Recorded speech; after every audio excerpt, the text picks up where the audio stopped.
4:30 నుంచి అభిషేక కార్యక్రమాలు పూజలు జరుగుతున్నాయి.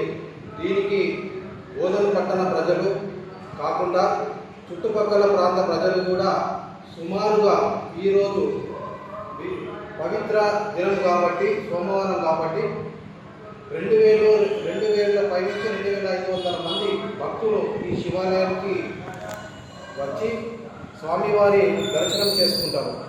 వారికి ఎలాంటి ఇబ్బందులు కలగకుండా మా ఎండోమెంట్ తరఫున కానీ మా పాలకవర్గం తరఫున కానీ వారికి అన్ని విధాల సదుపాయాలు చేయడం జరిగింది. ఇంకొక విషయం ఏంటంటే ఈసారి మా బోధన పట్టణ శాసనసభ్యులైనటువంటి పొద్దుటూరి సుదర్శన్ రెడ్డి గారి ఆధ్వర్యంలో అన్నదాన ప్రసాదము ఈసారి చేయడం జరిగింది.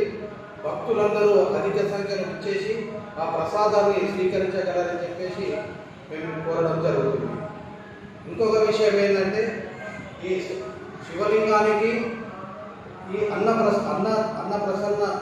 మొత్తము ఇట్లా పెట్టి విశిష్ట పూజలు చేయడం జరుగుతుంది. మరియు రాత్రి 9 గంటల తర్వాత స్వామివారి చుట్టూ